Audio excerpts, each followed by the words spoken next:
Si tu as cliqué sur cette vidéo, c'est que tu sais déjà ce qu'est un agent RAG. Pourquoi j'ai mis des lunettes, moi? Sinon, pas de panique. On a d'autres vidéos qui en parlent et c'est super bien expliqué. Avec cet outil, tu vas pouvoir annuler officiellement ton abonnement à ChatGPT pour les nuls. On t'a préparé un dashboard aux petits oignons.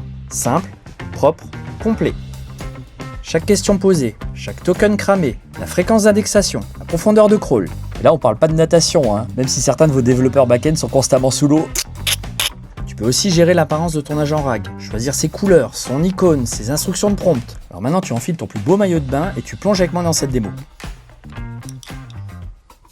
Maintenant, on va rentrer au cœur de l'agent et sa configuration. Ici, je vais prendre l'agent qui s'appelle Commune Démo et le dashboard se présente de la manière suivante. Donc, on retrouve l'activité avec la limite journalière des tokens qui sont autorisés, la consommation de tokens, donc journalière et mensuelle. On retrouve le nombre de pages indexées, la fréquence de crawling, donc l'indexation du site, puisque le site va évoluer, donc on va devoir recrawler fréquemment le site. La profondeur de crawl, c'est-à-dire le niveau de pages qu'on va autoriser l'agent à crawler pour aller chercher l'information, et le nombre de questions qui sont posées. Enfin, plus bas, l'activité récente, donc toutes les questions qui ont été posées, ça va vous permettre de faire un état des lieux de ce que les gens recherchent sur votre site. On retrouve dans la vue activité l'historique complet des questions qui sont posées à l'agent, donc le nombre total de questions pour l'instant, le nombre de tokens que ça a généré et d'autres statistiques intéressantes. Un petit peu plus bas dans le menu, on retrouve les pages crawlées avec les titres des pages, les URL et savoir si elles ont été crawlées correctement.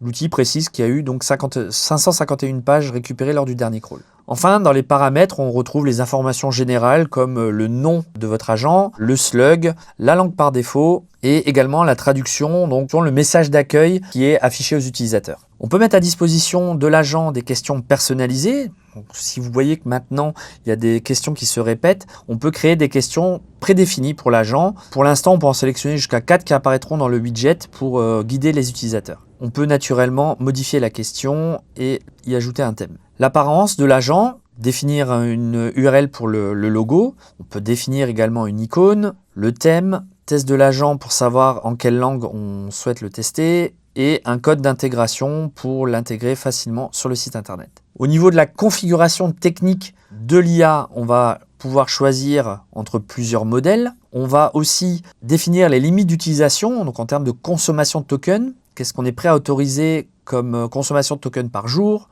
par mois, et le nombre de résultats maximum qu'il puisse afficher. Bien sûr, ces limites permettent de contrôler les coûts d'utilisation de l'API. Si vous mettez 0, ça veut dire qu'il n'y a aucune limite. Un peu plus bas, on retrouve les instructions, donc un prompt système qui va donner véritablement la tonalité, par exemple, de votre agent, ou toutes les consignes qu'il est supposé suivre. Et à droite, on retrouve un simulateur de coûts que l'agent peut générer. On passe à la vue crawling, où là, on définit la fréquence de mise à jour d'indexation du site. La profondeur de crawl, tout à l'heure, on a vu qu'il y avait jusqu'à 6 niveaux, on peut monter jusqu'à 10. On peut aussi demander à l'agent d'aller chercher qu'au premier niveau du site internet. On peut également définir le nombre maximum de pages, jusqu'à 1000 pages. On retrouve ici le site web à indexer. On peut en ajouter plusieurs, d'ailleurs. On va aussi pouvoir définir le nombre de pages qui sont exclues du crawl. Et enfin, en bas de page, on retrouve l'historique des crawls, toutes les fois où il a fait le crawl,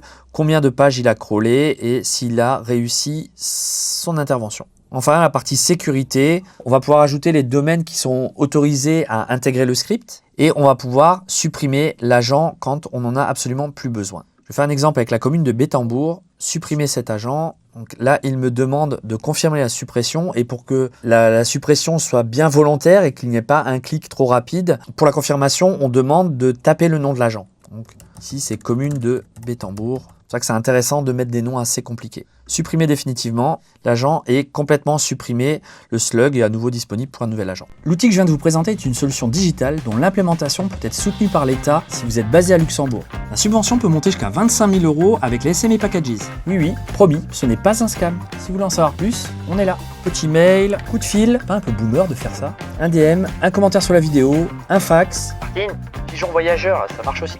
Alors à tout de suite. Oui Martine, tu cliques sur supprimer définitivement votre agent GPT. Voilà. Non, c'est sans regret. Et si t'as 5 minutes, rendez-vous dans l'espace coworking, hein. J'ai un petit projet à te proposer. Oui, avec l'outil Replit, ça va te réconcilier avec le code. Bah, commence déjà à t'abonner à notre chaîne YouTube et tu verras bien.